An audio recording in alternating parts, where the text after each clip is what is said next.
परंतु आजपर्यंतच्या ज्या ज्या काही गोष्टी आमच्या राजकीय जीवनामध्ये आम्ही केल्या त्याच्यामध्ये सगळ्यात आनंदाचा दिवस कोणता असेल तर तो आजचा दिवस आहे।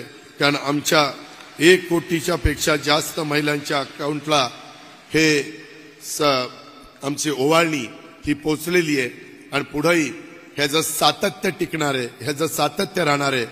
मी अर्थमंत्री म्हणून सांगतोय, मुख्यमंत्री आणि उपमुख्यमंत्र्यांच्या साक्षीने सांगतोय, त्याच्यामुळं दुसरी कुठलीही भावना मनामध्ये आणू नका, ही मात्र तुम्हाला आग्रहाची, नम्रतेची, कळकळीची विनंती।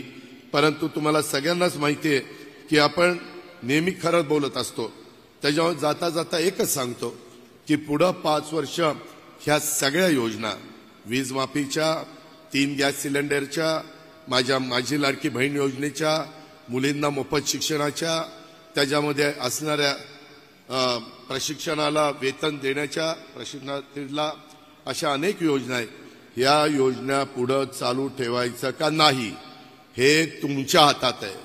तुम्ही म्हणाल कसं, तर ते असं की पुढे ज्यावेळेस निवडणुका लागतील त्यावेळेस महायुती, त्याच्यामध्ये धनुष्यबाण, कमळ आणि घड्याळ, एवढं लक्षात ठेवा, पुढे कायम 5 वर्ष या योजना चालू राहतील। कोणाला वाटेल अरे ह्यांनी राजकारण नाही आणलं, खरं ते सांगितलं, उगेच काहीतरी वेगळ्या पद्धतीने बोलू नका। त्यामुळं ह्या सगळ्या गोष्टीचा विचार करा आणि एक चांगल्या प्रकारे राज्याच्या मुख्यमंत्र्यांच्या नेतृत्वाखाली जे सरकार पुढे चाललेलं आहे, जे सरकार विकासाचं काम करत आहे, आज केंद्र सरकारमध्ये आपल्या विचाराचं सगळे लोक आलेले आहेत।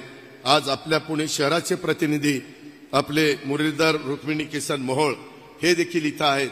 आपलं काही अडलेलं काम ते पण करतील, त्यांना नाही रेटलं तर आम्ही एकनाथराव आणि देवेंद्र आहोत पंतप्रधानांना, होम मिनिस्टरला भेटायला, आणि तिथून आपल्याला जे महाराष्ट्राच्या हिताचं असेल, इथली बेरोजगारी कमी करण्याचं असेल, सर्वसामान्य माणसाला सन्मानाचं जीवन जगण्याच्या करता असेल, कायदा सुव्यवस्था चांगली ठेवण्याच्या करता असेल, जे जे काही आपल्याला केंद्राची मदत लागेल, सगळ्या मेट्रोचं जाळं असेल, रस्त्याचं जाळं असेल, अनेक गोष्टी आहेत, त्या सगळ्या कांदा, विशेष म्हणजे कांदा निर्यात बंदी कायमची करायची, ते एक लक्षात ठेवा।